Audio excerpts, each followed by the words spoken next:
So if you had to wear one glove out there, are you losing your card? 100%. Come on. 100%. Fore-play presented by Barstool Sports. We got myself and Dan Rappaport. This is going to be a golf show, which it should be, but it isn't all the time, which we enjoy. I think people like. But we got Frankie and Trinner at the Long Island Barstool Classic stop. We got a bunch of real, genuinely fun golf viewing over the weekend to discuss. I thought Castle Pines was awesome. It was such a change of pace. The women at the old course, I woke up Sunday a little bit hungover, couple libations, as Tiger Woods would say, on Saturday, and just got the whole back nine of the AIG Women's Open, star-studded leaderboard, Lydia-ko, Nelly Korda, a bunch of other major winners up there. And then as soon as that ended, it just went right into Castle Pines, and you had another awesome leaderboard. Adam Scott, Keegan Bradley, Ludwig was up there. You had guys charging, trying to get into the top 30. So it was a very fun golf viewing day. And then we've got a lot to talk about on our front. We got the Creator Classic is on Wednesday. Dan Rappaport is on the commentary.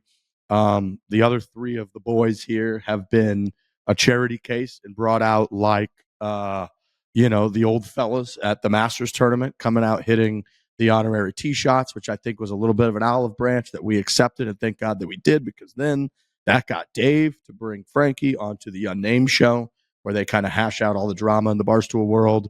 Dave was essentially like, you guys are a pathetic charity case. How did it get to this? And then that kind of turned into, well, screw these people that are doing this thing that left you guys out. We'll just do our own. And I, Dave Portnoy, will put $1 million person to it.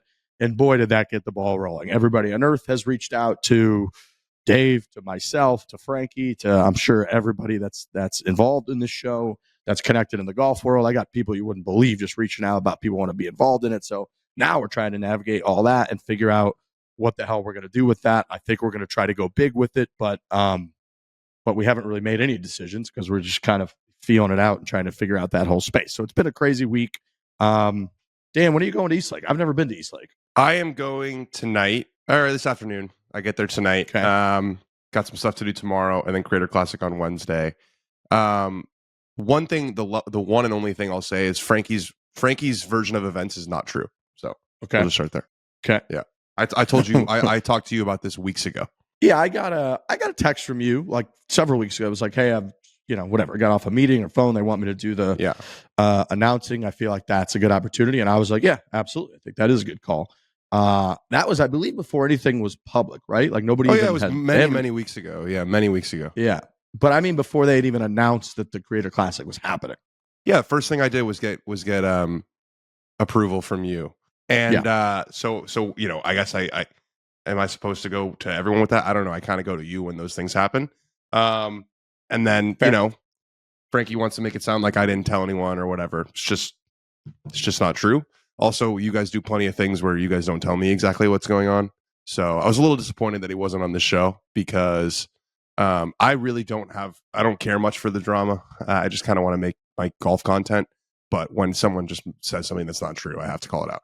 I think that's fair. I think you're very much in your right to call it out. We all come from very much of the Barstool background, and in terms of drama, you just kind of air stuff out. But I will say nobody really enjoys drama when you're in it, but you always enjoy it when you're not in it. So it's kind of fun to watch. That I get it. I just didn't feel like, to sort of characterize it as though I'm trying to pull a fast one or something like that. We talked about it on the podcast before the announcement happened that it was happening. So, and then it's I'm the bad guy for not telling you guys, or I honestly, thank goodness I was down in Auburn on Thursday, which is my favorite place in America now. I fucking love Auburn. God damn, that place rocks. I've been to Auburn. I went to a game a couple years ago.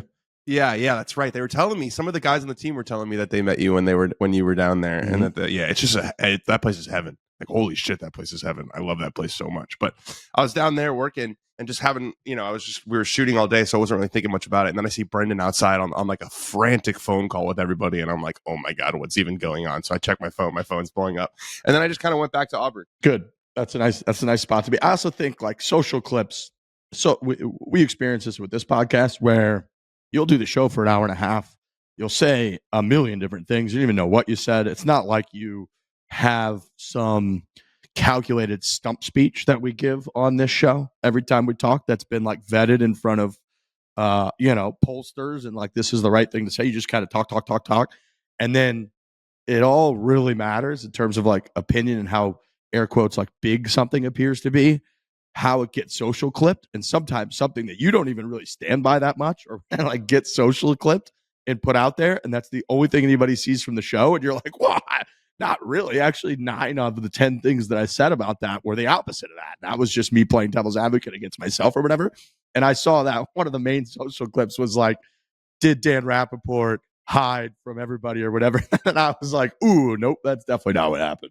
It's just not at all what happened. But I've honestly learned better than to. I mean, I like you said, I come from just a very different world. So when I see drama like that, like in the beginning when I first started here, I was like, oh, I got to try to play up to this drama and try to, kind of be this. But I was like, you know what?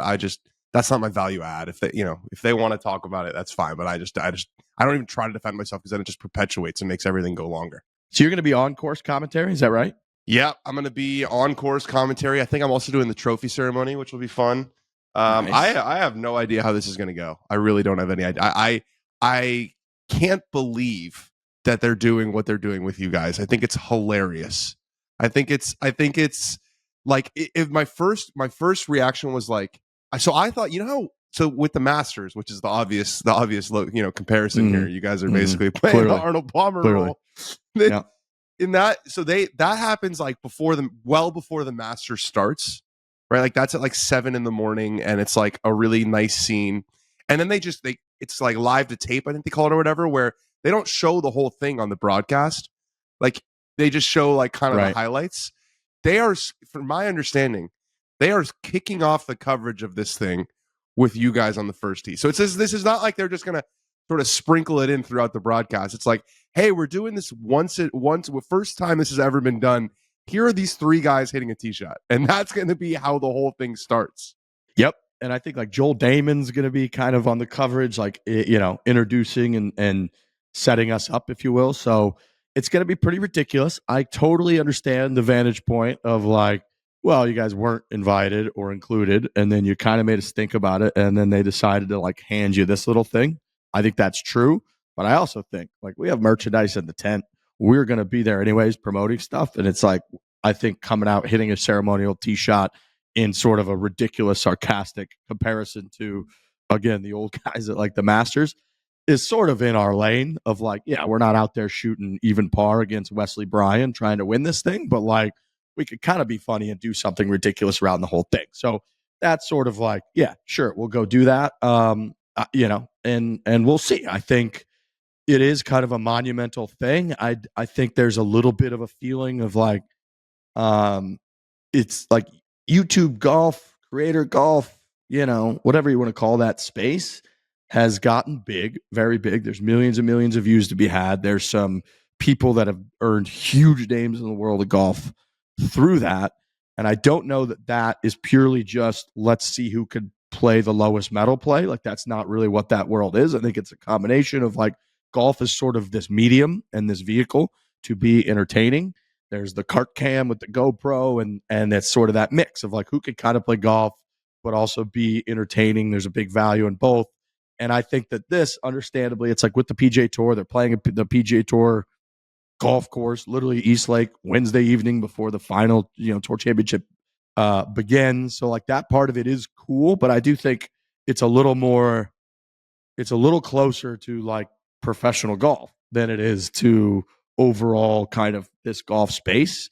And, that could be justification for why like certain people weren't considered or whatever, but it is cool that they're doing it. Absolutely. It'll be fun to watch. I think that kind of marrying that with the PGA Tour and golf's like, biggest stage is very, very cool and only good for the space overall. So I'm curious to see how it goes. I don't really know what to expect. I don't know if it's going to be pretty like intense or if it is going to be people goofing around a lot. I really don't know exactly what to expect, but as of now, we're going to be there. We're going to be in East Lake. I've never been there, never been to the event.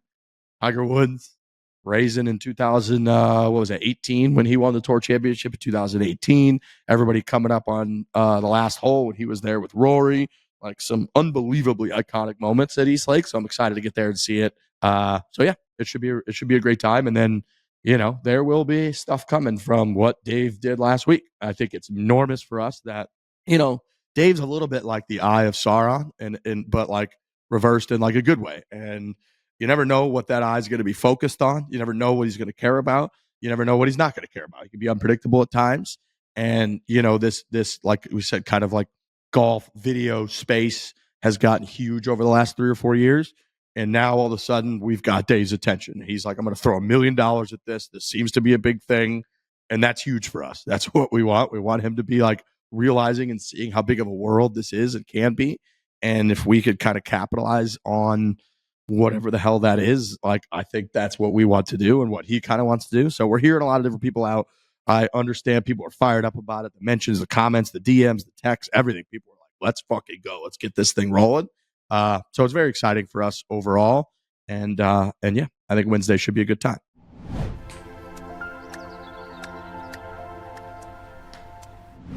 This episode is presented by Chevy, our great partners for years now at Chevrolet, iconic American bow tie. We love it.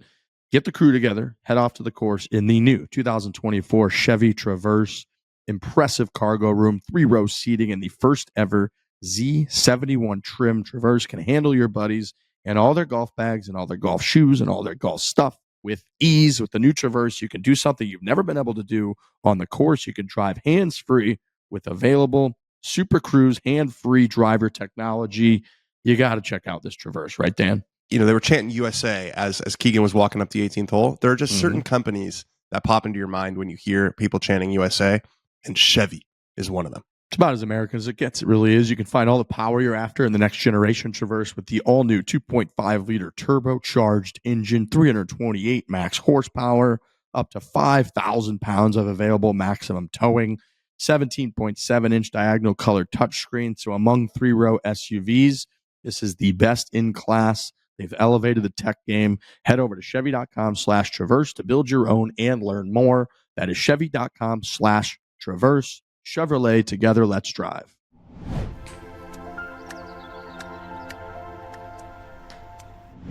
Aaron-Rai. We got an interview on this show. So the second half of the show will be Aaron-Rai, who, awesome story. Winner, very likable, humble guy. And Dan, you spoke to him on site at the BMW last week. Yeah, he's just a really, really humble guy. Like one of the true rags to riches stories on the PGA Tour. Just a guy who grew up with not a lot of money, with a dad who was doing everything he possibly could to put his son in a position to succeed, and he is succeeding, and he's doing it in his own way. He's 21 in the world, made it to Eastlake.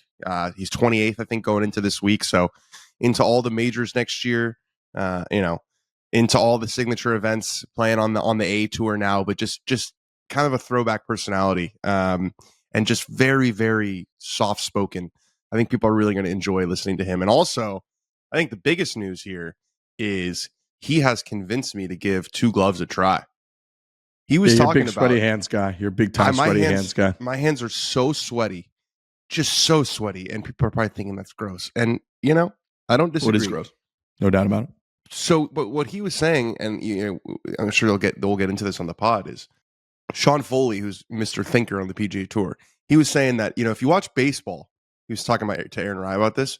Everyone uses 2 gloves, and the idea there is you can deliver more force into the grip with 2 gloves. You just have a better grip. And Aaron-Rai thinks that it might be a little bit of an advantage that people are just too vanity to use. And his reason for doing it is just because of that. He just likes it. So I'm going to give it a try. I'm surprised Bryson's not rocking 2 gloves, if that's the case. Yeah, like he would have done a lot of. I feel like something he would pop up in his research. Would have done a lot of research on that. So yeah, stay tuned for that. We got a couple videos. So this week, the RV series rolls on. I believe we got a video coming out. And then I think the finale will come out next week. And then the week after that, the Hater series returns. Filmed 2 matches over the last couple weeks. So we've only put 1 episode out ever. People loved it. I've kind of talked about this before, but a little bit sneaky difficult to land the plane in terms of getting these things filmed. You get a lot of people that hate in the comments, hate in DMs, whatever. Try to locate those candidates, tie them in with Brendan, with Kyle Timms, with our crew, reach out to them, try to figure out if they're in a handicap range where it would be a good match, and then try to get them during dates when we're free and can film, which is not easy. and then get them out to a location, get them to agree to do all that, and then film them. Just hasn't been easy. So we worked hard, got a couple people. So we've got 2 new hater videos coming out, I think in 2 weeks, and then 3 weeks. Those 2 videos are coming out. So go subscribe, go follow us everywhere where we post our videos because we got a lot of good stuff coming out. All right, golf. Let's start with the BMW Championship. Keegan Bradley, we had him on the show a couple weeks ago. Dan just had a speed golf with him. So he's been all in our orbit. We talked about that a lot. We had him on the podcast. What a guy to root for. And when he wins, when he plays well, you kind of put this into a tweet nicely, but it's just fucking fun to watch when he wins. The just arms up in the air after he putts out on the 72nd hole. Just pure joy, excitement, thrilled, huge smile. He's got his dad out there for the first time in person. He's saying hi to his kids on TV. He's the captain of the fucking Ryder Cup team, which is still all that kind of in this pot is this melting pot of like golf emotions. Is so fucking cool. I was rooting for him the whole day. He's so into it. And he's, he just reminds me too of like, I know his dad's cup, but he's got kind of a homemade looking swing, right? It's like he's all jittery, his pre-shot routine. He's a little bit like hunched over. He's kind of leaning after he hits it each time. And then he just makes it work, plays great golf. He's obviously a major champion. He's had huge moments in Ryder Cups before. This was his 7th win. It was just awesome to watch. Yeah, I think, we've spent so much time this year watching Scotty Scheffler and Xander Schauffele win tournaments, which has been fun. It's been really great watching them. They've won 9 of the 15 or 16 big events that there are in golf, but those guys are in the prime of their career. They win all the time now. They make it look easy, right? And it looks like almost like this is kind of what should happen. Like Scotty hit the ball better than anybody else and putted decently, and he wins the tournament, and he's happy and takes a picture with the baby, and then you kind of move on to the next one, and it kind of undersells how big a deal it is to win a PGA Tour event, especially a big one like this for a guy like Keegan Bradley, who is 38 years old. And I just think it speaks to how deep and amazing American golf is, that this guy who they chose to really fill kind of a ceremonial role, right? Like they weren't going to choose Xander Schauffele to be captain of the team. No. But they chose Keegan because he's 38, and you're thinking, okay, he won Hartford last year, but is he going to win again? Is he getting toward the end? Is he kind of moving into that role? No. He's winning the second playoff event and has a real chance to win the FedEx Cup. And this is one of the reasons why they chose him to be the Ryder Cup captain. Is I think his voice will just carry a little extra weight in that room next year, when pretty much exactly 1 year before he was whooping all their ass in a huge event. I mean, it's like, this is not like, oh yeah, back in my day he could play. It was like all of these guys have lost to Keegan Bradley in a tournament very, very, very recently. And I also think, he can't stay out of like the team competition sort of drama talk. Now the talk's going to be, okay, he's going to play on the President's Cup team. So now he's going to be sort of a playing / assistant captain. And then now, because of this win, and because he's going to have 3 months off or whatever, so that by the time that the next season rolls around, it's January, there's going to be a lot of talk about him being a playing captain, right? Like I'm gonna check what he went up to in the world ranking, but I'm sure he went up a bunch of spots yesterday. So he's 11th in the world. He's 11th in the world. So he's right in the middle of the That's mix. incredible. Yeah, That's incredible. No, just, does any part of you think it's getting a little too muddy for them? Like now that he's like, I'm wondering if the powers that be that are sort of pull the strings behind all the team golf when it comes to President's Cup and Ryder Cup are a little bit like, all right, now we got this guy. We're going to put him as like assistant captain of the President's Cup team, because then as the up and coming captain of the Ryder Cup team, he's going to be able to ease his way into kind of learning the ropes of the captaincy world. But now it's a little more complicated because he's probably going to be playing on the fucking team. So now it's like he's playing on that team, but also kind of an assistant captain. So is he then going to be in the room or in the text groups about like, who should we pair with who based on who's playing in the pack, when he's one of the guys playing, and then going into the Ryder Cup, which is a way bigger deal next year? There's a little bit of uncertainty about like, there clearly was no question that like Zach Johnson was not going to be on the team. Steve Stricker was not going to be on the team. Like, there's now going in, it's like all the way up until a couple weeks before the Ryder Cup, there's a good chance Keegan's going to either be on the team or like be right around that level where it's like if he wins an event or two here, he could make the team, which then, like, is he not at that point? Do you not want to distract him with how much, fully immerse him in the captain's duties because he's playing such good golf, and being captain of the Ryder Cup team is the coolest shit ever. But I'm sorry, like, having one of the better careers, like next year, if he goes in as 11th in the world and having an opportunity at 38, 39 years old to have one of the better years of your career in a time where money is like 5x what it was back the last time he had one of the best years of his career, that's more important than like focusing in March on being the Ryder Cup captain. So, you know what I'm saying? It's like it's almost like I imagine that they wish there was a little bit more separation instead of this guy being like as in the mix as you could fucking be. A solo second might have been good for them, sort of thing. Right. Well, I mean, I was just looking at this. I mean, there's only 3 European players who are ranked higher than him, and I know that the world rankings aren't. We've talked at length, but whatever. That's still Ludwig. It's Rory, Ludwig, and Victor, and that's it. He's ranked higher than Tommy Fleetwood. He's ranked higher than John Rahm. He's ranked higher than Robert McIntyre. He's ranked higher than Aaron-Rai, Matt Fitzpatrick, Shane Lowry. It's yeah, you're right. It's almost like, is he playing too well where it's going to be and the other thing about the President's Cup is this is basically supposed to be a dress rehearsal for him to like see what it's like, and now it's like he's just going to be assigned to a pod. Like he's just going to be playing. Correct. Like as normal. Right. He's going to be one of 4 guys that like might go out in the afternoon and play alternate shot. And it's like, instead, is he going to be out there in the morning then, like with like winter gloves on, fucking rooting on, like Colin Morikawa on the first tee as like and then he's now over on the range. It's just it's a little different. And also, and like cool. if he's like 7th or 8th in the points or whatever, where he's like he's not an auto qualifier, but it's like you would pick yourself if it wasn't yourself. Then there's a whole other news cycle of like, do you pick yourself? And are the other guys going to try to convince him to pick himself? Yeah, and so even the President's Cup now, he's 10th in points, I believe.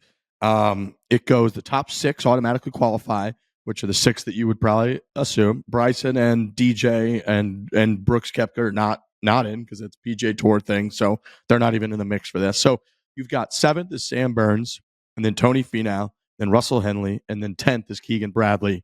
Max Homa's 12th. You got to assume he's going to get a pick. He's just been too good in the team events last 2 years. I don't know. He's really struggling. I know he is, but like he's been too good, I think, in the team events. Too good. Like he was phenomenal at the President's Cup 2 years ago. He hit that huge putt on the last hole on like Saturday. That was kind of the moment of the entire event. And then at the Ryder Cup, he had that up and down after taking the unplayable to lock it up against Matthew Fitzpatrick that kept the Ryder Cup going for like another hour and a half or whatever it was. So I agree with you. He's been bad, but like, I don't know if you can keep him off, especially when he's top 12. If he was like JT's 19th in the points, like I don't know what you do with that situation, but with Homa, how good he's been, I feel like he's probably going to get a pick. But the whole point of that is that Keegan's 10th in the points, coming off a win, so he's playing well. He's 11th in the world rankings. Like, I think they got to pick him for the team, don't they? 100%. I think 100% you have to pick him for the team. Like, there's no, it's usually if you're in the top 12, right? Even if you're not in the top 6, there's got to be some sort of extenuating. Like, there's got to be a reason for them not to pick you. And when a guy is coming off a massive win against, and he's 11th in the world, right? I think it's a no-brainer. I think he locked it up yesterday. So it's going to be fun to watch. Max was 20 over par in his last 3 events, I will say. Just okay. If you combine his score. That's a tough conundrum. Like, Yeah. It was nice to see Sahith make the team on points. He didn't have a very good week, but it'll be his first team competition, and I think he's a fan favorite, and I think he's going to really lean into it. I think he never seen Russell Henley's going to make the team. So you got, I mean, the top 10 in points, I think, are locks. Scotty, Xander, Collin, Wyndham, Cantlay, Sahith, Burns, Finau, Henley, Keegan Bradley. And then it's kind of a tough one. Mm-hmm. I mean, I think Billy Ho is probably in the mix. Mm-hmm. He's playing really solid. He's been fiery. Denny McCarthy, who we had on the show, I want to see him get into a team competition because that guy rolls the fucking rock, and that would be really, really, really tough to play against. You got Brian Harmon's in there. I think it's probably comes down to, so if the top 10 are locked, it probably comes down to Horschel, Homa, Harmon, Akshay, JT. Two of those guys are going to make the team, would be my guess. I don't think Eric Cole's making it. I don't think Chris Kirk is making it. So I think it would come down to Harmon, Homa, Akshay, Denny, Billy, JT. So you got 2 spots for 6 guys? Two spots for those guys. And I realistically don't think Denny will make it, despite how much I would like to see it. Yeah. It's not as dramatic as Ryder Cup, but it is still like those are, and it's, if you could justify leaving off a JT or a Homa because if they're not playing, it's great, and try to get some of the younger blood in there, right? Like Akshay would be awesome. Get him in there and just like see, because if you got him, you got Sahith, and you've got these like younger guys, it's like at some point you got to usher these guys in. So you could go that route, or you could go with like JT's kind of the guy. We had this whole conversation last year around the Ryder Cup of like he's about as Team USA as it gets. He's had huge moments partnering with Tiger Woods at the President's Cup. Him and Spieth have been a hell of a team.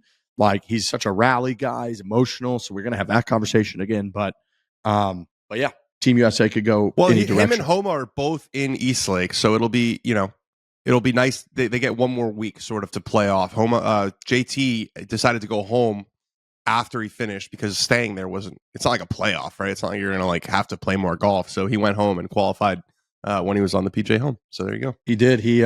That was the Brian Harmon who just kind of melted down on the 18th hole. I think he made double. Oh wait, on 18. I was wrong. Max Homa did not make the Tour Championship. No, I Homa don't know. did not. I don't know if he's. You think he's making it, dude? He's been bad the last couple of weeks, really bad, and like last guy on the range kind of thing, like really, really searching hard. I'm not saying he's a lock. I'm saying that for how poorly he's played, I think he's going to be a serious consideration. He's 23rd in the world, which again, I thought he was still going to be higher based on his body of work. And I just think I don't know. I was thinking the way he's really stepped up in team events the couple times now that he's had really chances. Good in the Ryder Cup. He was one of the only bright spots. That's what I mean. I think those are kind of like, you almost take that as an intangible. Like, okay, I know he's not playing great, but this guy steps up. I don't think anybody would be upset. He is 12th currently in the points. So it's like, you could argue, you could justify that, but form matters in golf. As you've said before, golf's not linear, which people that are on the internet don't fully understand, but like, he's not playing well right now. So the event's also in a month. So it's like, you never know how people are going to be playing in a month. I'm sure he's going to be lobbying, being like, I'm going to figure this out. I'll be ready to go. So we'll see. There's some drama, which we like drama around all that.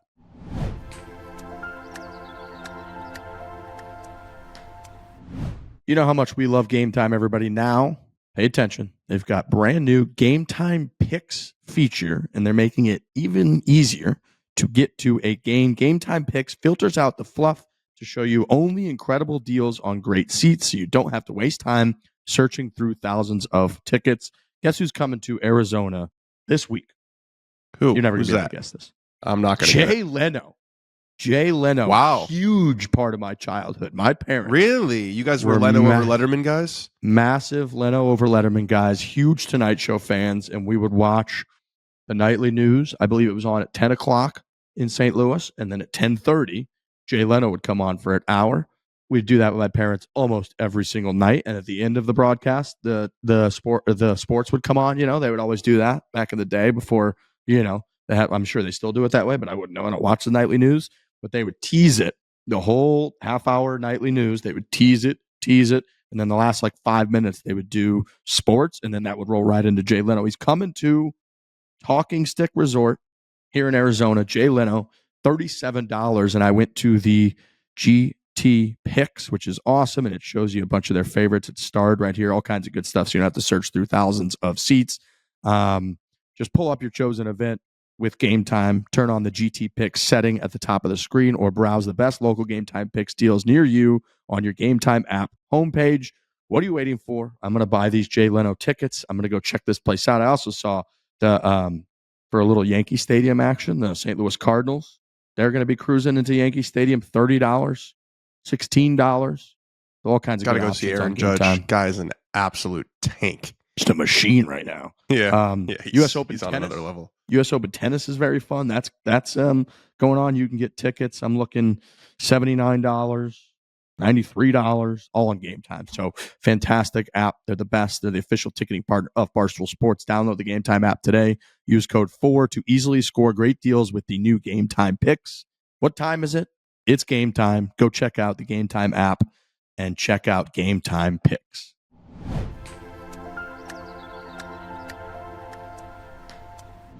A couple other things about the BMW. I thought Castle Pines was awesome. I'm not generally the biggest like Jack Nicklaus. A little hit or miss when it comes to like Jack Nicklaus golf course designs, I think. I don't know how you feel about that, but it's like it seems a little bit like I said, it's just kind of hit or miss. I thought this one from a TV, from a viewing standpoint for championship golf, was fucking awesome. It was different. I thought every hole aesthetically looked really good on camera. I thought all the elevation change combined with the elevation that they were playing at, which was 6,000 something yards. So the ball, was going a lot farther, 10%, 9% with different clubs. Calculations on the par 3 on the back 9. I think it was the 11th hole where they had the pin up front. It was like 190. The guys are hitting pitching wedges and 9 irons like over the green. From a viewing standpoint, it was very, very fun to watch, I thought, and it made me upset about how often they take huge tournaments to just the same golf courses over and over again. I get all the reasons for it. If you look at like Quail Hollow, for example, which Quail Hollow is by all accounts great. I'd like to see it once a year in like the Wells Fargo. That'd be nice. Charlotte's a cool city. I'm a North Carolina kind of guy. But they're bringing major championships there, President's Cups there, PGA-Tour event there every year. And then there's dozens of golf courses around this country, like at Castle Pines, that would be so fucking much more fun to watch instead of just seeing the same golf course kind of over and over and over again in big events. So that part almost made me upset that we don't get this more often. But I thought it just delivered. It's got a cool name. It looks great on camera. The shots were truly like fun to watch, shot to shot value of like tuning in and being like, all right, even if it was a tee shot, even if it was an approach shot up the hill with a huge false front, like that par 5 8th hole, a bunch of balls rolling back. I just thought it was great. It was fun to watch. I was worried when I got there that they were going to shoot 25 under, but then I was like, wait, they actually, because you always say like you can never, especially with altitude, you can never build a golf course long enough. They actually did. Turns out that they went to 8,200 yards. That's what you have to do, and they did it, and it held up really nicely. I was kind of used to like you go to altitude, you see a course like 7,700 yards, and it's at altitude, and you're like, yeah, well, 8,200 yards. Do the math. It's still, it's like 7,400 yards. Still really fucking long. So, and the rough was really long, and there was water everywhere, and yeah, it played really nicely. It was, I think as the PGA Tour, hopefully, now the word on the street is, 26 is that's going to be when there's a new schedule, and that's 25 was always going to be the same, but there are some changes proposed for 26. Just keep Castle Pines in mind, keep Denver in mind, like. And it was also sort of a perfect example of 90 degrees is not all 90 degrees are not considered equal. The same. There's 90 degrees in Memphis, and there was 90 degrees in Colorado where, if you wear a hat, you're okay. It's just the sun, like, temperatures measured in the shade. It's not nearly as hot. It was just, the weather was way better. The crowds were really good. The golf course was really good. So we just got to run toward those things. Hopefully, what I've been saying with this whole strategic sports group thing is, the tour has been so beholden to sponsors for so long because that's where the purse comes from. Hopefully, this new model changes it a little bit where we're less required. They're a for-profit business now. We're less required of a sponsor to sort of cover the gap between, what they got to pay the players and what the money is. Hopefully, this money comes in and the focus is growing it by fan interest, not because there's a certain sponsor who wants the tournament in August to be in Memphis. Let's try and look at things like, okay, this tournament was great. This tournament, not so great. Let's move toward the great ones and away from the not so great ones. I think this showed me how much venue matters. Like I just last week, 2 weeks ago at the FedEx St. Jude, I just didn't really tune in much or care to watch. There were multiple guys who came up to me at Denver and go, "Thank you for making that video. It felt like a Corn Ferry event." Yeah, right. They were like, despite how hot it was, like the golf course was shit. Like it wasn't in good condition. The fans weren't out there. I don't blame them. It's 110 degrees. Yep, and that stuff fucking matters. And I thought that this one was so opposite. Like you got, no joke, you almost got like the feel through the TV of, even though it was 90 degrees, of like that beautiful Colorado fresh air, crisp air feeling watching TV. And as the drone's going through the pines and they show somebody with the driver in their hand and just tall pines up the left and up the right, and the super luscious green grass with like a stream up the right where, like, you know, Mr. Riggs would be out there fly fishing when nobody's looking. And you're like, that's what we're talking about. Like this just, it felt good. It felt fresh to watch TV. Like my bloodstream felt healthier as I was watching it, because it was like, you're out in nature watching these guys in Colorado and the views through the valley with the mountains in the background. It just was awesome. And like I said, it made me really think about how much the venue matters, how I wish they would go to more venues like that. The fact that I had never really seen, like, I guess the other time that they went there, I don't know how long ago it was. I just don't really remember watching or paying attention. So it was like a new thing, and getting acclimated with the holes. Like I said, coming down the stretch that they were going to have those big shots. The par 3 where, what was it, Chris Kirk hit it in the water, there was like 16 coming down the stretch where you had to like cover that rock wall. And we watched people, that reminded me, you know, a little bit of the Bear Trap, obviously Jack Nicklaus, where it's like, those are just huge swings that you have to have, huge golf swings that you have to have. You have to put it on land, yet the greens were playing really firm, especially Sunday afternoon. So it was like, in order to get it close to some of these pins that were tucked near the water, even though they were in bowls, you really had to hit a perfect number, and trying to get that number perfect with all the other, you know, the wind was howling. The elevation change was really difficult. You watched guys kind of hit it into the middle back part of the green and then have to hit these lag putts over huge ridges because they didn't want to take on the water. Like, it was just, you could kind of feel the strategy through watching it. And at that level, that's kind of what you want to see. It wasn't boring golf like you get a lot of time on the PGA Tour. I thought it was pretty damn riveting all the way up to the end. You could see how badly Adam Scott wanted it, and he's another one, like you're mentioning. Like, we've had plenty of these young guys. We had plenty of Scotty Scheffler and Xander Schauffele, you know, winning tournaments this year. And seeing Adam Scott and Keegan Bradley kind of battling it out, I thought was so fun. You could tell how much it meant for them. Like, this kind of like comeback later stage in your career of having like another run is so meaningful to them. So watching all that bunker shot that Adam Scott hit, his putter just didn't work, obviously, on the final round at all.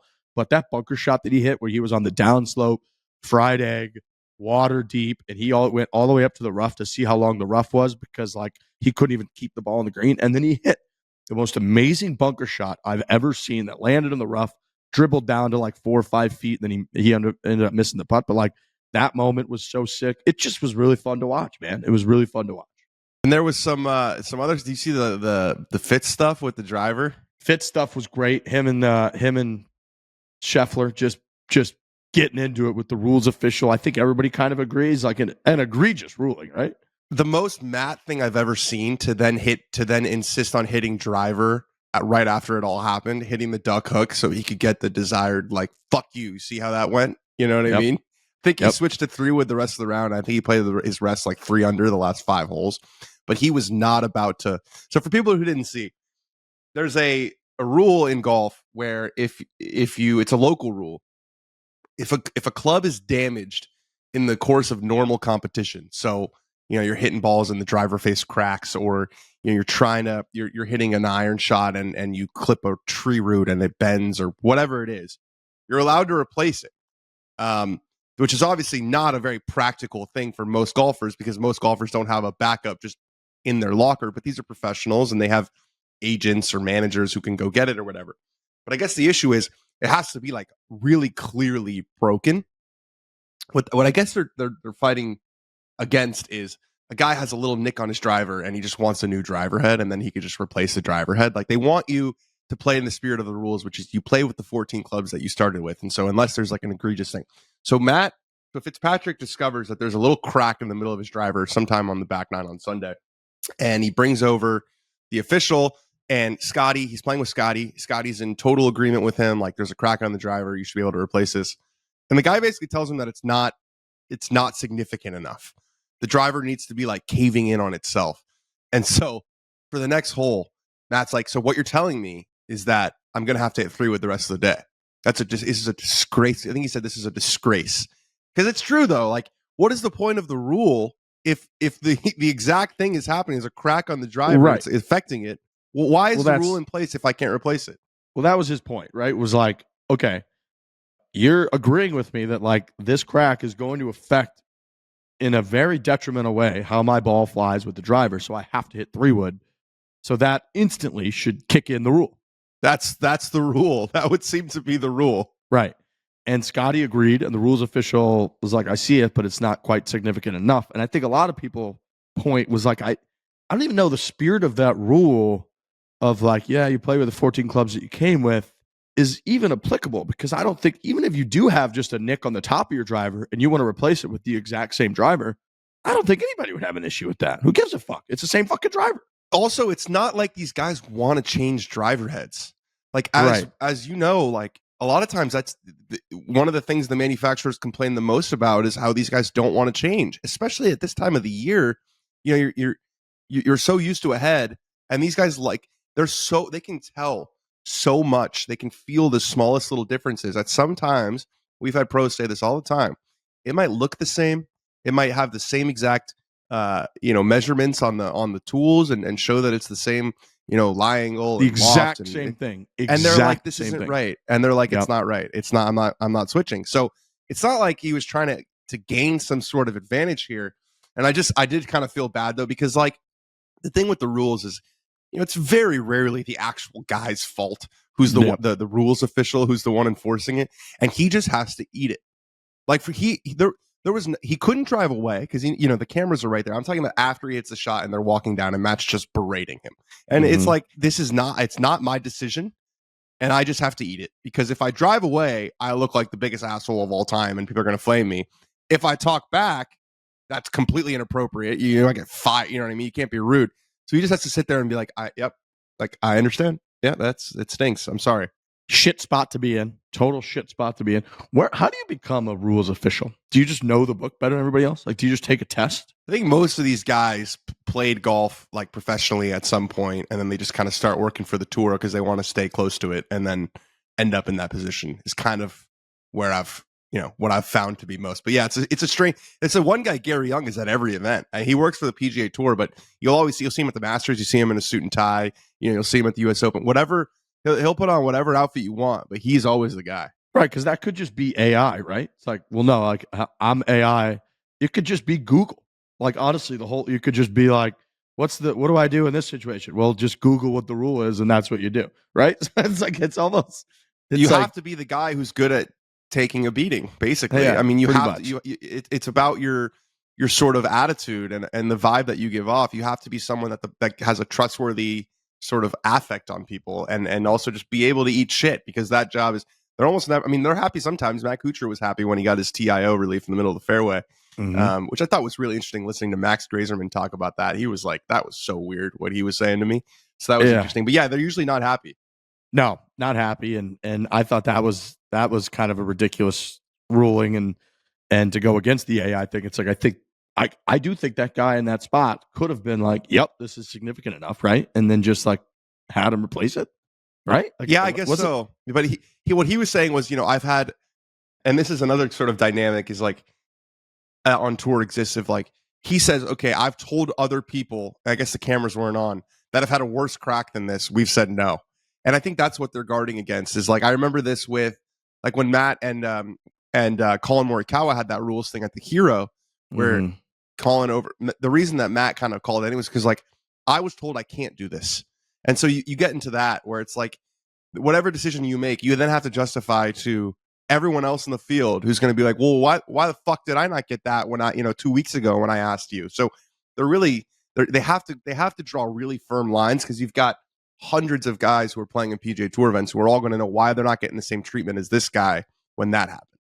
Yeah, it's a little legal precedent, and yeah, that was a telling line. Where it's like, I've told guys with worse that like they can't do it, but then when you're Fitz in that spot, you're like, I don't care. It has nothing to do with me. I'm telling you, Yeah. it's like pretty binary situation. It's either my driver is like defected to the point where it's going to affect the ball, or it's not. I'm telling you, it is. You're looking at it, it is. Then that the rule activated, I should be able to replace it. So I thought that was like, and then you get everybody going in on like, this is why the PGA Tour. It's like, I don't think that guy was trying to be like, oh yeah, PGA Tour and rules are more upstanding part of society. I think he was just interpreting it the way that he was told to interpret it, and it was what it was. But that was a very funny moment.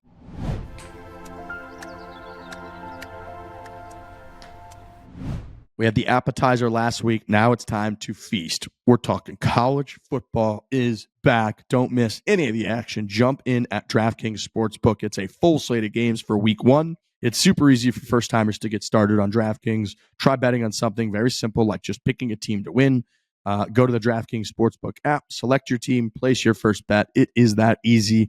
This is going to be DraftKings' biggest college football season to date.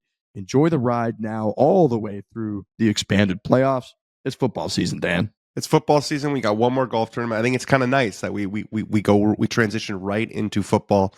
You could obviously bet on the DraftKings Sportsbook on all the different stuff with the Tour Championship, FedEx Cup wrapping up. But I think a lot of people are really excited for the fall, and DraftKings is just get situated with the app. It's the best app in terms of user experience. Now, I don't think I've had a single glitch. Certain apps you have to close once in a while because they just screw up. DraftKings is just not one of them. It updates like as fast as you're watching it. It's the best app to make your home for football season. You got to have a good app, and they got the best app. They really do. Just being on it's enjoyable, and they nailed it. For all newbies getting into the new, the college spirit here, here's something extra special. New DraftKings customers bet $5 to get $200 in bonus bets instantly. Score big with DraftKings all college football season long. Download the DraftKings Sportsbook app now. Use the code FORE, F-O-R-E. That is code FORE for new customers to get $200 in bonus bets when you bet just $5. Only on DraftKings. The crown is yours.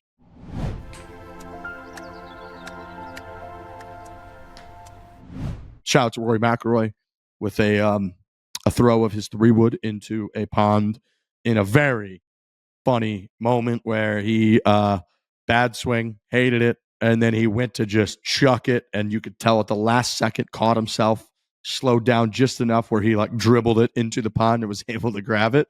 I saw Shane Lowry and them the next morning were like roasting him on the range, being like, if you're going to throw it, dude. Like the one that you threw at wherever the hell that was, Doral or wherever, when he threw his iron in the middle of the lake, they were like, that's the one. Like if you're throwing, fucking throw. Tyrrell Hatton, go all in. Don't do this limp dick little thing where you dribble it into the pond.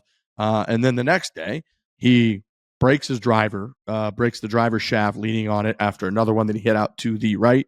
He did not replace it, which tells me, and I didn't see any follow-up, but they were kind of talking about it.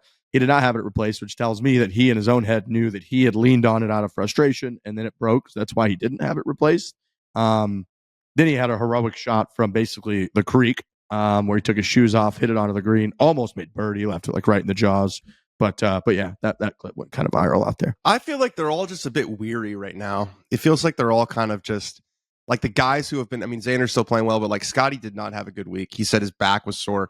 He also said that he had a really hard time with the altitude.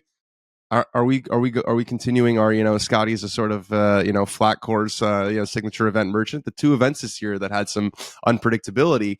We had the altitude.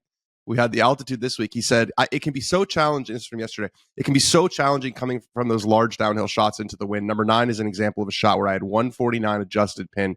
My 9-iron goes to 176 and it flew 140 yards and I flushed it. Maybe even less than that, short in the water. So I don't know. So something to just note, this showed a lot of sort of Pinehurst he was talking about. He didn't like how it was so unpredictable in the rough, and that usually you know what side to miss, where you're going to get a good lie. Pinehurst there was a bit of chaos, there was a bit of randomness. You could hit it, short side or a dog leg right, you can miss it, on the right side, which is typically not a good shot. But you got a good lie, and for whatever reason, you had a shot. That wasn't the case at most PGA Tour events this year. It was sort of way more predictable. This one had a little bit of unpredictability also, and he had basically his worst tournament of the year. So, and he also said his back wasn't feeling great. I think it feels like he's not going to win this week. It feels like Xander is kind of the favorite going back to East Lake. Scotty is a little bit weary. It seems like it's been a very, very long year. And I think that's kind of what I was saying with Rory too, is like, just feels like it's been a really long year. These guys expend so much energy for major season. And Rory now is like, especially in his position, he's like, what am I really playing for right now? Like, I'm not going to win the FedEx Cup. I'm not playing well enough. The majors have already come and gone. And you saw two pretty significant outbursts of anger from Rory McIlroy this week. I think it's just like an end of a long season. And I think they're really excited for 1 week from today where they're off. Yeah, I got that same feel. And I think now, right, they're obligated. It's like they have to play. There's too much money. There's too much talking that's gone on about like we need to make sure the best players are playing against each other at the PGA Tour's biggest events. You've stand for the PGA Tour. All these guys have. So now you can't not show up to the PGA Tour's playoff events. So you're right. They got to be there. And it's not that they don't want to be there, but I think you're right. It's hard after all the majors are done and the Olympics is done that it's like you're not playing for something that is for you a career changing and career monumental moment until April. You know that as of the second the last shot you hit is basically at the Olympics this year or the British Open. And for the next like 8 months, that's not there. And you're like 6 months away from building up to what's coming in 8 months, but you still got to go out there and do it. And I think you're right. I think like the showing of the frustration, which you don't typically see from, Rory all the time, kind of showcase that. And I don't want to say it's a weird spot to be in. It's not. It's an amazing spot. They're going out and playing for a hilarious amount of money this next week and the whole deal. But it is very like, it's a tough spot. It's a weird spot where they have to act and pretend like this is still as big as it gets.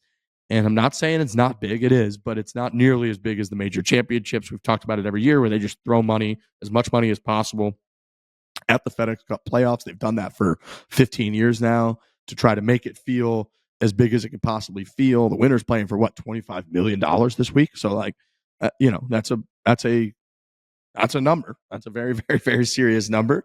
But yeah, I thought that kind of showed through Rory and Scotty. And I can't help but think Scotty really, really does want to get this over the finish line and put a stamp on what has been an all-time year. And then he can just chill for months. I mean, I know they've got the President's Cup and, so they're going to gear up for that. But like they'll have several weeks of break. They'll have the entire fall. They can watch football and hang out with their kids and like regroup. I agree with they're pretty jazzed up for that. But it is a little telling, right, that you had like Adam Scott and like Keegan Bradley out there like firing on all cylinders, trying to get it done, and you had two of the world's best, just kind of like puttering around. So yeah, Hopefully though, it's one last week. Hopefully that they'll have a talk with themselves, like let's just play 4 more rounds of good golf, and then I have basically they can take 3 months off, 4 months off. They don't have to play a tournament after this week until they'll play the President's Cup. But then other than that, they're good until Hawaii in the new year. Right. Rory will do the Dunhill. He'll maybe do like the Hero, and then like he'll show up in Hawaii and it's go time. So that's kind of a nice spot to be in. The AIG Women's Open at the Old Course at St. Andrews, Lydia-ko gets the win. It was a phenomenal leaderboard down the stretch.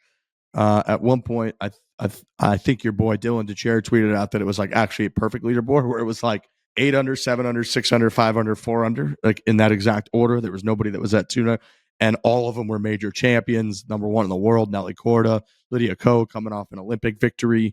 Nelly, I mushed her hard as soon as I tweeted out my DK partner bet slip. Shout out to DraftKings that I had taken her. I think she was tied for the lead at like 6 under on the front 9. Took her to win at like plus 170, and then she took a two-stroke lead, playing the par 5 14th hole. She roasted a driver, hit one up kind of near the green and like the right kind of fescue rough stuff, and then just made a debacle of it. She hit a wedge way over the green, then tried to punch one onto the green, left it way short, and then putted from the fringe and hit it 5 or 6 feet by, and then missed that.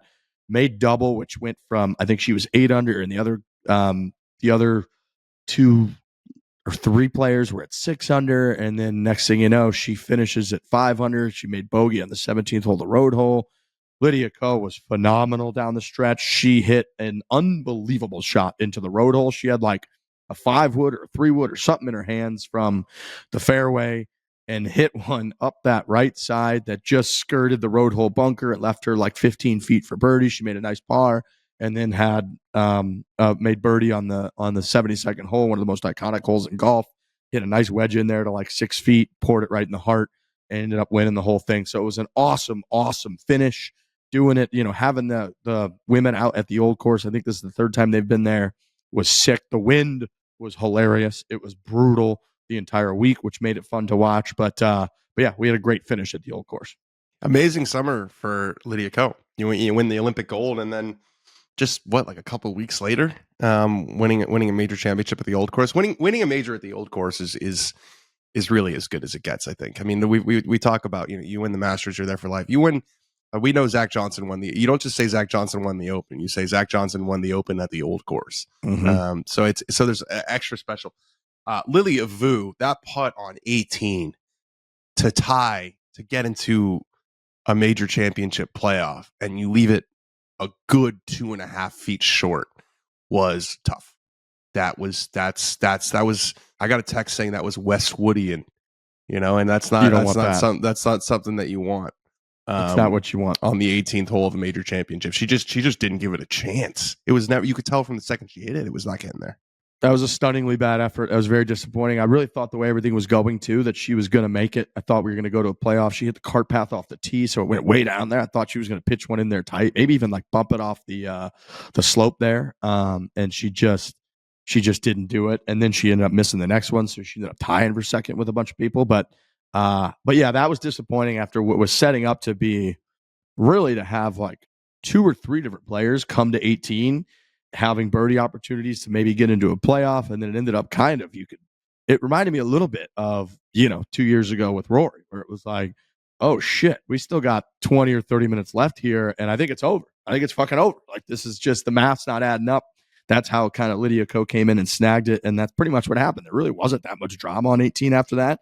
And that was kind of our only chance with that putt. And it was a horrific effort to leave 2.5 feet short on is like a little bit of a downhill left to righter too. So it's like, I don't know how the fuck you leave that short. I just couldn't.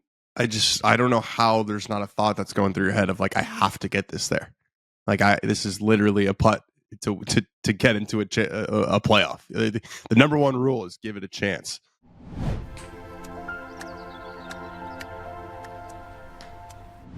Fore-play is sponsored by BetterHelp. Kids are always learning and growing, but as adults, sometimes we lose that curiosity. What's something you'd like to learn? Might be gardening, a new language, maybe how to finally beat your best friend in bowling, or to even get better at golf. We work on that stuff all the time. Some of us work on our bodies in the gym. You work on your golf game, your putting. If you're doing a little daily 9 action like I am, you probably don't work enough on your mental health, growing as a person emotionally as you get older. BetterHelp's going to help with that. If you've benefited, from talking things out, venting with people before, BetterHelp is going to help you with that. If you're thinking of starting therapy, give BetterHelp a try. It's entirely online, designed to be convenient, flexible, and suited to your schedule. This stuff's incredibly important, Dan. Yeah, I'm a long time big therapy guy, and I think people think about therapy as though like you have to have something wrong or something's got to be like bad in your life. It can be whatever you want. It's 50 minutes, an hour, 40, whatever it is. And it's your time. If you want to talk about, I've really been wanting to make changes in my life. I'm trying to get to the gym more, or I'm trying to, really commit to being better at my job. Like, these people are professionals, and they don't just help you because you're really sad about something. It can be a positive thing. You want to make a positive change in your life. You go to therapy. They give you techniques. They give you things to think about. It's just a 1 hour that you block out for yourself. And I promise you, whatever financial investment you make in this 1 hour per week, it will pay off for sure. You are investing in yourself with therapy. Totally agree. You just fill out with BetterHelp. You just fill out a brief questionnaire, get matched with a licensed therapist, and switch therapists anytime for no additional charge. Rediscover your curiosity with BetterHelp. Visit BetterHelp.com/4 today to get 10% off your first month. That's BetterHelp, HELP.com/4 today to get 10% off your first month.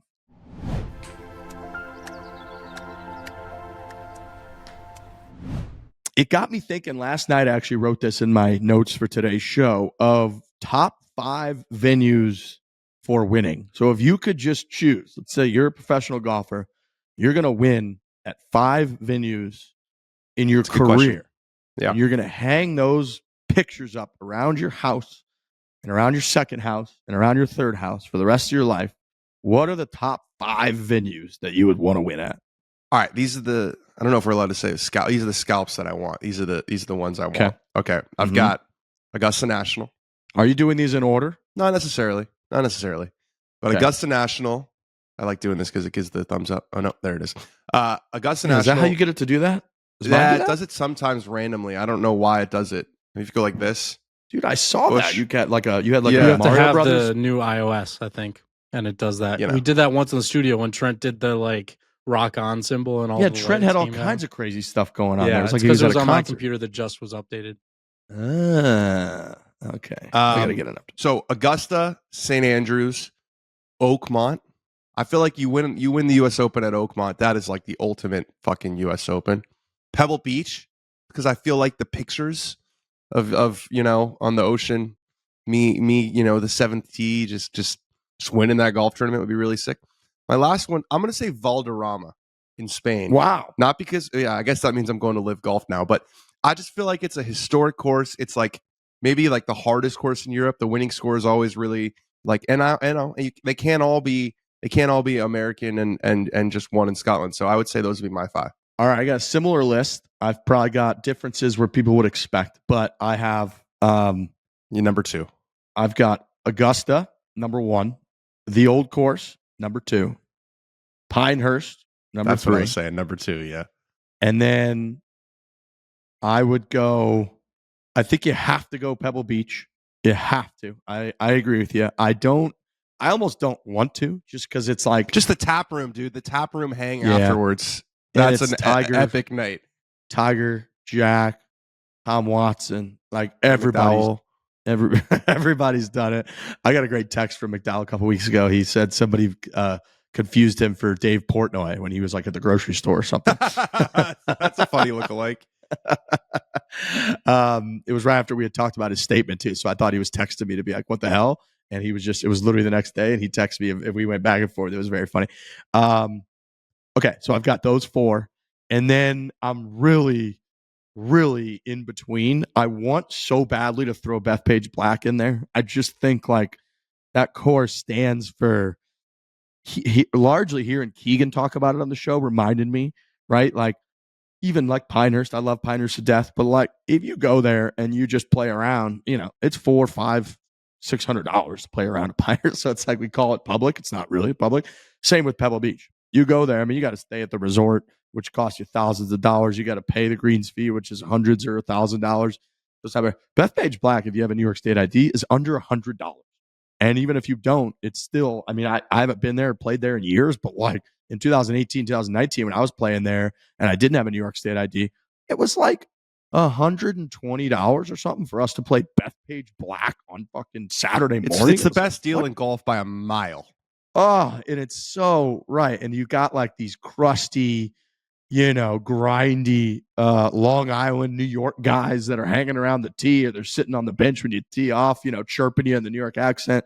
So I would love to win there, but I don't know that I can keep Oakmont off the list.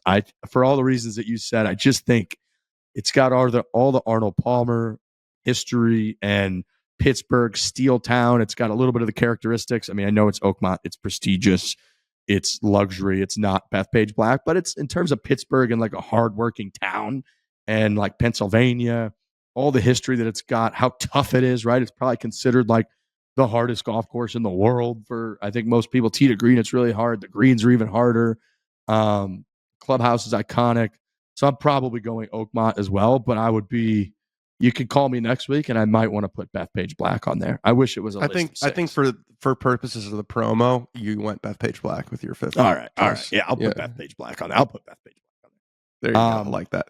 So that was one question that I had from this. I thought that would be a good little conversation. And then the second one is, so the Women's Open it has a title sponsor, the AIG Women's Open. Which major in the men's game do you think will be the first major to take on a title sponsor? PGA Championship. They already did. Once they went, I feel like going with the Corebridge team of 20. They sold the PGA Professionals the name. They're now the Corebridge team of 20. I think that was a bridge to get there. I could see it being the Mercedes PGA Championship. I could too. I'm trying to think, I think the two that people would say will never go there would be the Open Championship and the Masters Tournament. But do you think, what would that number have to be for, let's not even, I don't think Augusta would ever do it, ever. But what would that number have to be chance for the Open Championship to take on a title sponsor? What would that number have to be? I will say that the Martin Slumbers, who's the head of the R&A, who's outgoing, I think this was his last Open as head of the R&A. He did say that they're not the highest. I think the purse was only $17.5 million this year, so it was less than the PGA Tour signature events, less than every live event. And he's been the most outspoken, being like, "This money is unsustainable. I don't think this is good." It's also AIG is an American-ass company, isn't it? Isn't it just American Insurance Group? I think it's what it stands for. I think it's pretty American. Yeah. So I don't even 25 million, 30 million. I don't know. Does that sound about right? I don't know. I'm wondering, so you're telling me if Rolex, right? Rolex calls up. Rolex is a good one. Slumbers, right? He calls up the R&A and he says, "All right, we're going to pay you $30 million a year. We're going to do a 10-year deal, and it's going to be the Rolex Open Championship for the next 10 years. Do they take that? And that's the $300 million deal. If they say no, well, then what if they say 50? What if they say 100? What if they say, we'll pay you $100 million a year? We'll do $1 billion deal. Does the Open Championship, does the R&A have to take that? Everyone has a price, right? That's we've learned that lesson. Most people, I should say, the vast majority of people have a price. I don't know. Have they had a sponsor for? I mean, the other majors have a sponsor too. It's KPMG Women's PGA. It's Evian Championship. So it's more baked in. It's the Chevron Championship. It's the So they're all sold except for the U.S. Open. I think the U.S. Women's Open is the only one that's not. And so then... And I think it's presented by Ally. I think they say that every time. So they're on the right. So then you get into a tough conversation, right? People could make the point of well, why, if you're willing to sell a title sponsorship to the women's game, why would you not be willing to do it for the men's game? What's the difference? Are you telling us that women's events are in your mind able to be cheapened more than men's events? What's your justification for not taking it? We're offering you this money. You did it over here. Why are you not doing it over there? Right? Couldn't that be an easy argument? You're trying to drag me into a conversation that I'm not really trying to have. I don't think anybody is, but it's clearly a thing that exists. It's a thing that exists in the game of golf. Yeah. We don't have equal purses. It's interesting. Tennis, all their majors are co. It's all happening at the same time, the men's and the women's. And so it's sort of one event. And so if you buy sponsorships, you buy both, and I think they all have equal prize money. Definitely the US Open does.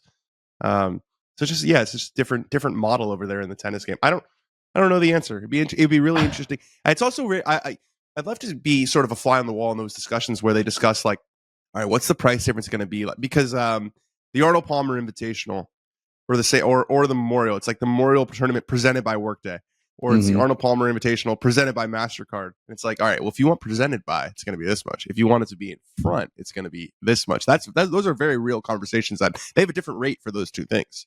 We've had that conversation with the Barstool Classic. That's literally a conversation we have with Truly and with other partners, where it's it is the Barstool Classic. It is not the Truly Classic presented by Barstool Sports or right? Those are conversations that we've had. Or even the Truly Barstool Classic. It's the Barstool Classic presented by Truly.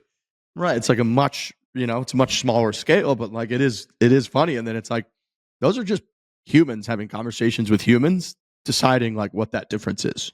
Right. That's pretty much what it is. Just being in your head, being yeah, that sounds a little different. That's worth X amount of money. And it's like, you just gotta do yeah. that It's not an calculation. exact science for sure. No, It's definitely not an no. exact science. Yeah, it got me thinking, dude, we live in a more and more commercialized world day in and day out. Like, it's going to go that route. There will be a time where the major championships on both sides are presented by somebody, because that's got to be some of the most coveted ad space in the world of golf. So it just kind of got me thinking about that. All right. We got a couple things coming up out after East Lake. We've got the Solheim Cup, which I'm rocking this shirt. Reminder that we have merchandise. So Beautiful. Got that American Eagle. Go check out Solheim Cup action. That's going to be the 13th to the 15th in Virginia. We're going to be there for a little bit of it. We're still working out schedules, trying to film some stuff, but I'm going to be on site. Never been to a Solheim Cup before. And the President's Cup is in Montreal. That's the 26th to the 29th of September. So next month, big month. Going to be at that one as well. Love Montreal. Love Canada.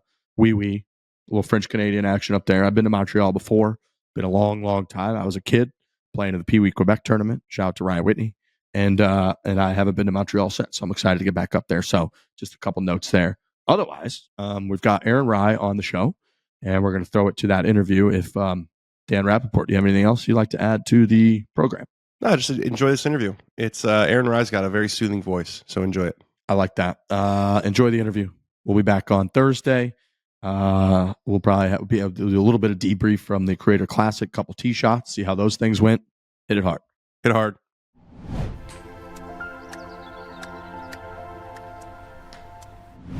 All right, we are joined by your number 21 in the world and number 21 in the FedEx Cup. Just learned that this morning. Aaron-Rai of England. We're the same age. You're 3 months younger than me. These are all. So what I do before these interviews is I do a little last minute like Wikipedia check, and those are my big takeaways. So welcome to the show. Thanks for having me. I saw you were messing around with your putter. You're having some issues with your putter over there? Just freshening up the grip. I think the grip I had on there before is at least 2 years old, so the seams are starting to come apart from the back. I had one put on yesterday, but it was a little too thick, didn't feel right, and then they were just scrambling today to try and find the same one. Did we get one? We did, in the end. You know, big tour. They, top 50 players in the world. It's nice. you can just, the putters seem to find you. Yeah, no, we were lucky. I think it's quite an old model of the Superstroke as well, so they didn't really have many on the tour buses, but managed to dig one out, which was good. Yeah. So you've had a great year. You're in good position to make a push for East Lake. A really interesting backstory, which we'll get into. But just looking at the last couple of months of golf that you've been playing, you got your first win. You've been really consistent. Is it just a function of getting more comfortable? Is it a belief? Is it something technical? It's a mix, really. I think from the technical aspects, we've done a better job as a team this year, just trying to stay in a better place for longer periods of time, which I think has led to more consistency. What do you mean by that? A better place? As in, everyone has certain tendencies where they'll drift off, whether that's, I don't know, ball position with the full shots, or tempo, or grip moving one way or the other. So I think whenever little things have crept in, they've not crept in to such a point where the game's gone bad, but we've also edged it in the right way to then get it good again in a shorter amount of time. And that seems something that's negligible, but I think over the course of a season it makes a huge difference. I think also the comfortability of being on tour now for 3 years, seeing a lot of golf courses, not having to overkill the preparation from Monday to Wednesday, which allows for a bit of freshness. You were doing too much earlier? Yeah, but I felt like it was required as well. Again, just through not knowing the courses, also through getting used to the different style of golf that is out here, the different grasses, the green speeds, where practice certainly before this year was incredibly intense from Monday to Wednesday, and that definitely served a purpose. But I think it's very hard to be fresh for 4 days. You're saying last year? Last year, yeah. Very hard to keep the energy high and stay fresh for 4 days, and then for runs of 3-4 events. So that's really helped this year as well. And just feeling in a pretty good place on and off the golf course as well, which just naturally feeds into the results. Where are you living these days? Do you have a home base in the States? Yeah, I'm in Jacksonville. Okay. Moved there at the start of last year, so I've been there for about 18 months now. Practice at TPC Sawgrass. Back of the range. Exactly. It's good. Yeah. It's a pretty incredible facility to have. Where were you living back in England before when you were playing were you kind of based in England when you were playing in Europe? Yeah, pretty much. And then after getting through the Corn Ferry finals in 2021 over here, practiced actually a little bit in Memphis where we played last week, and then started to go to Sawgrass at the end of that year, and then just basically lived out of a suitcase in 2022, but spent a lot of time back at Sawgrass in off weeks and practice weeks, and fell in love with the place. The facility is incredible. The area is pretty quiet, very chilled, close to the beach. So it was a no-brainer really to firstly buy a place, but secondly to choose Jacksonville. When you were playing in Europe, did you have a sense that your game would translate well to over here? Yeah. No. Did you have to make some changes? Yes. Yep. I definitely find it more comfortable to hit it low, and that was definitely the case in Europe. I think coming over here, there's definitely more of a premium on hitting it higher. But I think luckily that's kind of naturally just happened and evolved. I haven't tried to make too many technical changes to do that. Again, there's a massive premium on short game over here. I've felt like my short game was a bit of a weakness before coming over, so that part has required a lot of time. Because the greens are faster, they're more slopey, the grasses are tighter. Why is there more of an emphasis? A little bit of all of that. I think the rough is thicker, first and foremost. The pins are a little bit tighter. The greens are that little bit firmer and faster. So if you've got a pin 4 yards from the left and you miss it on the short side, you've got to have a really, really good short game to then give yourself an opportunity within 6 feet. If not, you're going to be leaving yourself 12, 15 feet for par, and the chances are you're probably not going to make many of those. So, yeah, I mean, any top player you play with, they all have great short games as well. That was apparent very soon into playing on the PGA Tour. So you played with a few guys and you're like, okay, these guys chip it really nice. I gotta step it up.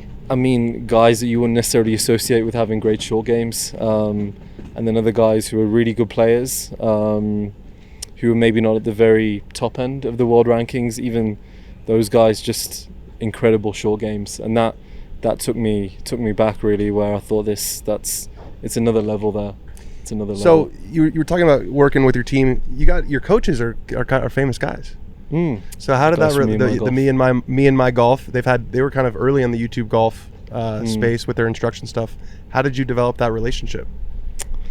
We've actually known each other a long time before me and my golf. I've known Andy since I was 4 years old. He used to work in the pro shop at the driving range that me and my dad used to go to, and I met Pierce probably when I was 8 years old.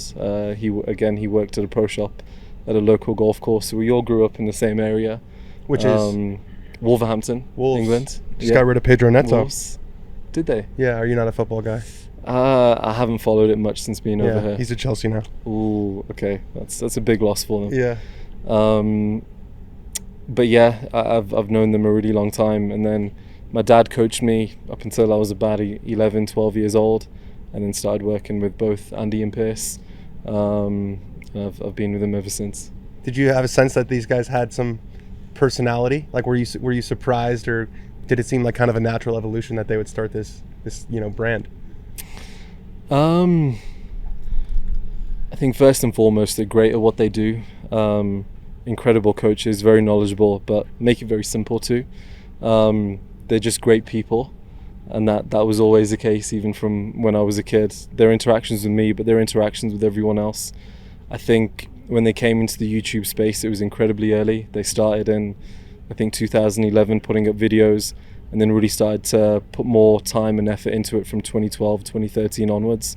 And I think it was very much an unknown quantity, is where would YouTube go? Mm-hmm. How can you turn a product that free videos into a business? That I think even Andy and Pierce at that point probably were not clear on exactly where it would go. You're like, you want to get as many views as possible, then you're like, okay, we should probably make some money out of this. Yeah, exactly. So I think it just naturally evolved over time for them, but they've done incredible, and they deserve exactly where they're at now, and they'll just continue to grow in the future. Yeah.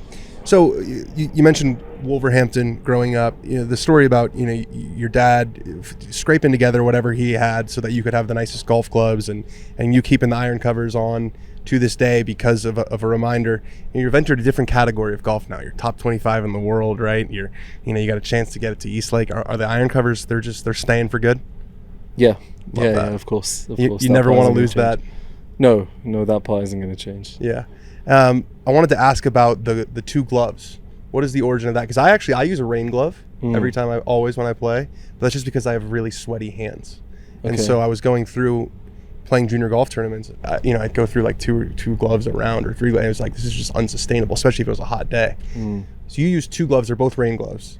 Can you explain kind of how that happened to us? Yeah, so again, it would have started when I was very young. Me and my dad used to be on the golf course in the winter, come rain or shine, and my hands used to get pretty cold.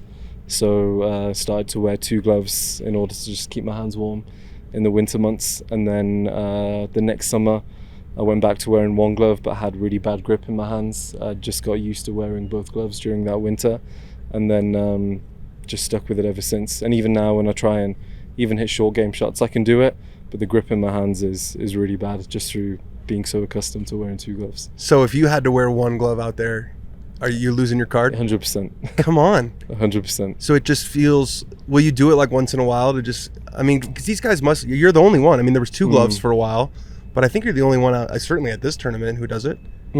Yeah, I do it sometimes around the greens. And I use one glove out of the bunker just to help me release the club better. But again, that's just a byproduct of how bad the grip is in my right hand, that it just helps me release it quite naturally.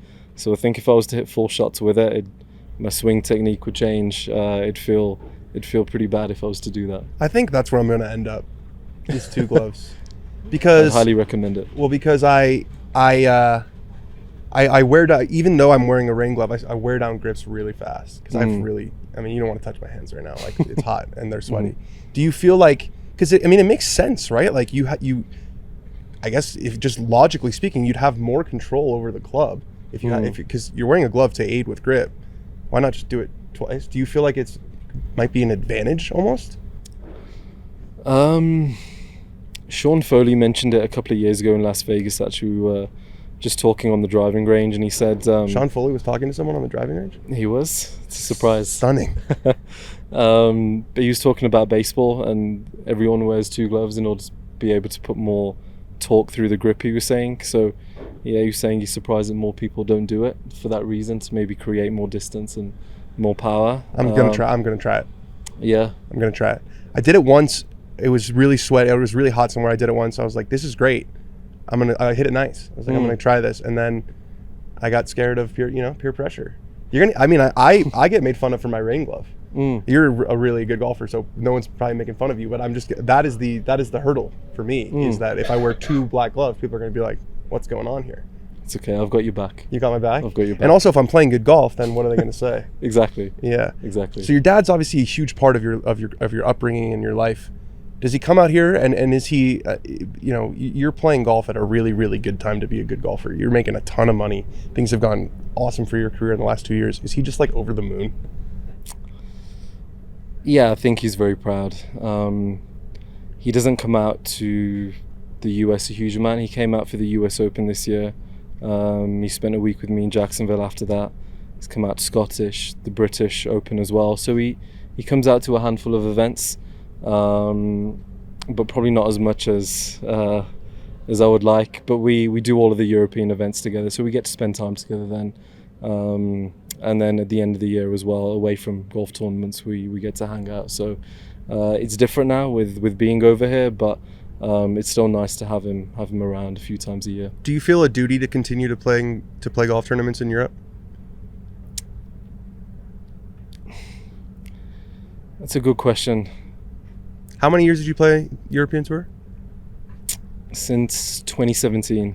So it'd have been 5 years. 4 years exclusively, pretty much. Yeah. Yeah. Exactly.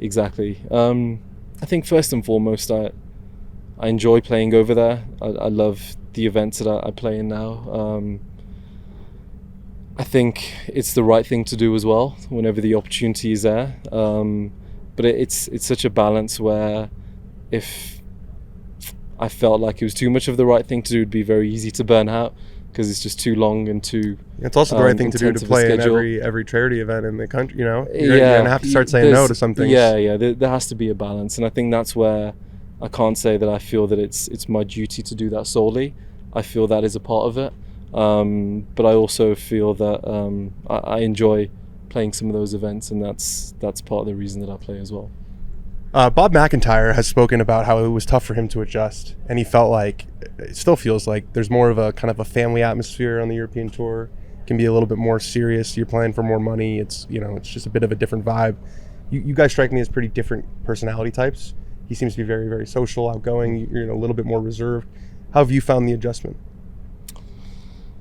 Yeah, even just after coming out on the PGA Tour, I heard a lot from the European guys of how different it feels around a PGA Tour event. I obviously hadn't experienced it a huge amount. Is it real? I think that's where, as you said, the personality type makes a big difference. From my own experience in the fall of 2021, I was so surprised at how polite and friendly everyone was to me. Whereas in Europe, I almost felt like I wasn't the most social. I don't really hang out with too many people, have dinner with too many of the guys, so I never really fell into a group. And it almost, I felt like I had to perform well in order to almost be spoken to, which is fair enough. That's part of it as well. Life. Exactly. But I almost felt out here what was so surprising is that even though I hadn't done anything on the PGA Tour, guys like Webb Simpson, Adam Scott, Matt Kuchar, they would just approach me and know me by my name and just say well done on being out here, and that really took me aback really, because I didn't expect that. So I think it's once you get to the PGA Tour, that in itself, especially not coming from the US, I think the American guys are like, all right, he's the real deal. I mean, if he's out here, whereas in Europe, it's not that it's not impressive to get a European Tour card, but it's just the next level. I think that could be a part of it. I think also what I found with being here a little bit longer now, everyone is incredibly friendly, and they will go out of their way to make you feel welcome. They'll do what they can for you at tournaments, which is incredible. So I think there's a slight culture difference in that respect as well. With regards to making the adjustment, I think that's where I've probably been fortunate, where even in Europe, as I said, I didn't really hang around in too many groups, kind of did my own thing for the most part. So coming over here and making that transition was pretty easy in that respect.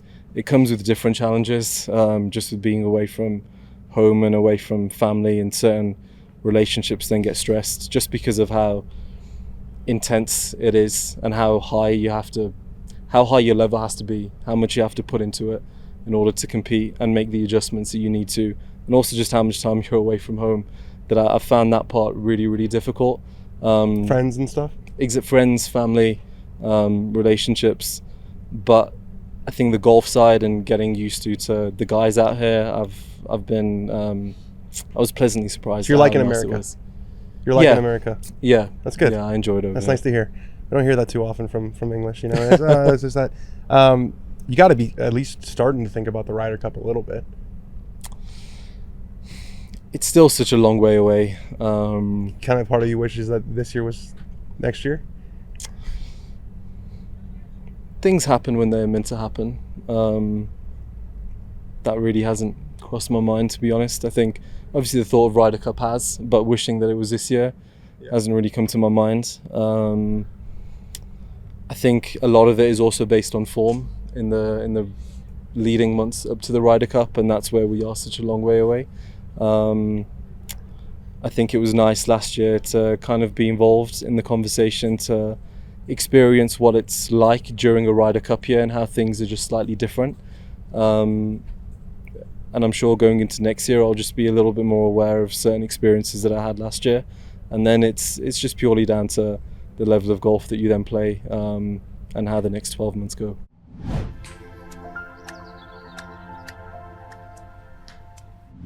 Techniques delivers legendary hi-fi sound quality that only they can provide with state-of-the-art, industry-leading noise canceling. Shut out the noise that distracts you from staying on top of your game. Dan and I are both rocking the AZ80 earbuds right now, and these things, we fly a lot. We fly all the time. Huge in terms of noise canceling when you jump on a flight. Planes are loud, man. The engines are loud. People are loud. Babies are loud. The pilot might be loud. He might be just one of those overzealous, talkative pilots. He's coming in over the intercom system nonstop. These bad boys, the Techniques, noise canceling, phenomenal. Put you in your own world. Yeah, I've had I've got the over ear ones here too, which I love for the airplane also because that's the official "Don't Talk to Me," which is nice. Yeah, I've had other in ear ones that you got them too that have hurt my ears after a little while, and that I'm kind of scared to put in, because you don't want to wake up from a nap on an airplane 2 hours later and have your ears be sore for the rest of the day. I've not had that issue at all with the Techniques. I've got the over ear ones too.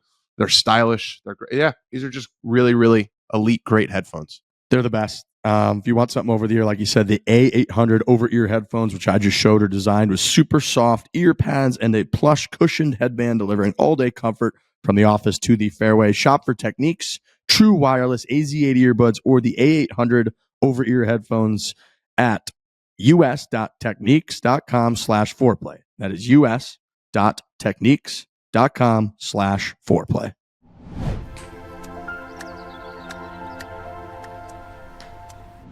So you've locked yourself in, not for East Lake yet, but you've locked yourself into all of the signature events for next year, which is nice. You get to make your own schedule, all of that. So this is the not the first year, but for you it'll be, I guess, the first year where if you wanted to, you could take 3 months off. I mean, you could not play a tournament for a while. How have you gone about formatting your fall? Yeah, so I'm going to play 3 more events in Europe next month. So this is not the end of the season for you? No, it won't be.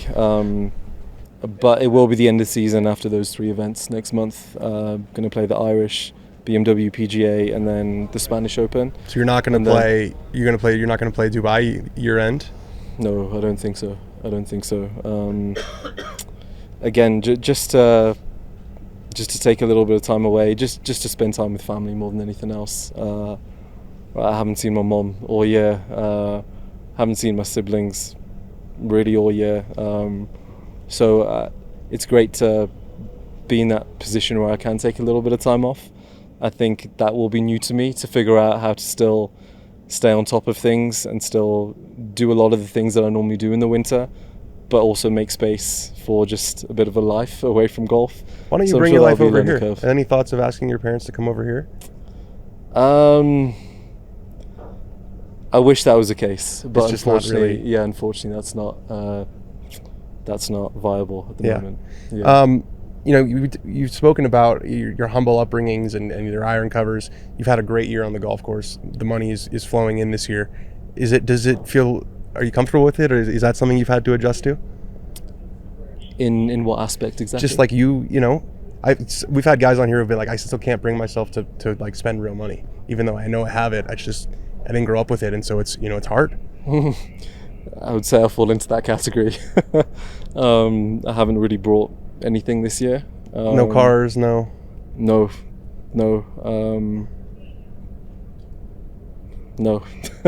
So I think I'll probably have to maybe get my head around certain things in that aspect. But at the same time, I have pretty much everything that I want. Yeah. You strike me as the kind of guy who a Ferrari wouldn't really add much to your life. No. I mean, again, I live in Jacksonville, got a nice house, which is more than enough space for me and my close family. I've got a nice car that I've had for a few years. And that's it really. And I help out with my family as much as I can, but for spending on myself, I don't feel like there's that much that I'd buy that would really add to my life that would make me any more happy. What about like a watch? Like if you got to East Lake, just like a nice watch. I think I've wore my sister brought me an Armani watch for my 18th birthday, and I thought it was the best thing ever, and I've wore it once. It feels really weird wearing a watch, and I've never got into it, so no. I think you deserve. Well I think you deserve to give yourself a present after this year.